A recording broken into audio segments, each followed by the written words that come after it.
Hello बच्चों, let us read this given question. So the given question says that suppose the amplitude of a simple pendulum having the bob of mass m is equals to theta naught. Find the tension in the string when the bob is at its extreme position. तो देखिए ये point यहाँ पे important है. क्या बोल रहे हैं, ये जो बॉब है वो उसके एक्सट्रीम पोजिशन पे है. ठीक है, तो हम सबसे पहले डायग्राम समझ लेते हैं.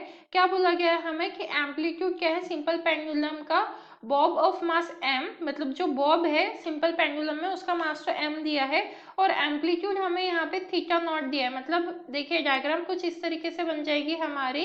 ये जो है ये तो हॉरिजॉन्टल वे है, सॉरी वर्टिकल है. अब इसके बाद जो एम्पलीट्यूड दिया है दैट इज थीटा नॉट. ठीक है, तो मतलब यहाँ पे एंगल हमें दिया है थीटा नॉट.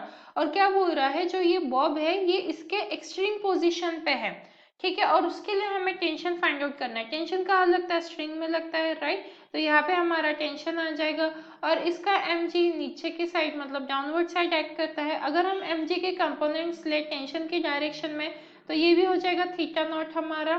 तो यहाँ पे आ जाएगा हमारा mg cos theta not, right. और इस डायरेक्शन में आ जाएगा हमारा mg sin theta naught. But क्योंकि यहाँ पे एक्सट्रीम पोजीशन गई की हुई है तो क्या होगा, चलो सबसे पहले हम टेंशन की जो इक्वेशन है वो कैलकुलेट कर लेते हैं. यहाँ पे डाउनवर्ड साइड में एक और फोर्स एक्ट करेगा mv²/r. तो टेंशन की इक्वेशन लिख लेते हैं. क्योंकि टेंशन की डायरेक्शन और बाकी दोनों फोर्सेस की डायरेक्शन अपोजिट है इसीलिए टेंशन इक्वल्स टू के ये साइड आ जाएगा और यहाँ पे mv²/r और क्या हो जाएगा यहाँ पे mg cos theta plus mg cos theta naught आ जाएगा, राइट. क्योंकि आप देखो यहाँ पे इस फोर्स की डायरेक्शन और इस mg cos थीटा नॉट की डायरेक्शन सेम है और t जो है वो अपोजिट डायरेक्शन में है. तो हमारी t की इक्वेशन यहाँ पे आ गई mg cos theta not, right. तो इस हिसाब से हमारी इक्वेशन आ गई. बट क्योंकि यहाँ पे एक्सट्रीम पोजीशन बोली गई है, but because of extreme position, ठीक है, यहाँ पे हम लिख सकते हैं बिकॉज ऑफ एक्सट्रीम पोजीशन. क्या होगा यहाँ पे, अब एक्सट्रीम पोजीशन को इतना हाईलाइट क्यों किया जा रहा है, क्योंकि एक्सट्रीम पोजीशन पे यहाँ पे for a fraction of time जो बॉब है वो रेस्ट पोजीशन पे आ जाता है. तो यहाँ पे हम लिख सकते हैं but because of extreme position the velocity of pendulum becomes zero. क्योंकि वो किस पे आता है, जो बॉब है वो किस पे आ जाता है, रेस्ट पोजीशन पे आ जाता है. So velocity of pendulum is 0, right. Velocity of pendulum is 0. Why? Because for fraction of time, because for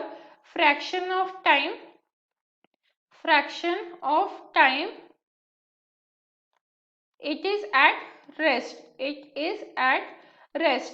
क्योंकि ये रेस्ट पे आने के बाद फिर क्या होता है, फिर से यहाँ तक आया. लेट सपोज ये इसका एक्सट्रीम पॉइंट है, ठीक है, यहाँ पे ये इसका एक्सट्रीम पॉइंट हो गया. इसके बाद क्या होता है, वो फिर से अपोजिट मतलब इसी डायरेक्शन, अभी तक वो क्या इस डायरेक्शन में जा रहा था बट ये एक्सट्रीम पोजीशन आ गई.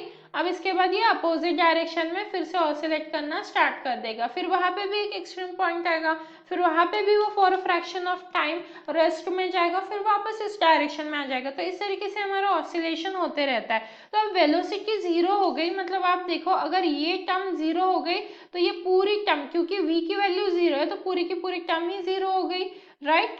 तो इसीलिए हमारा जो टेंशन है इन द स्ट्रिंग उसका आंसर क्या आ जाता है, सिर्फ T is equals to mg cos theta not.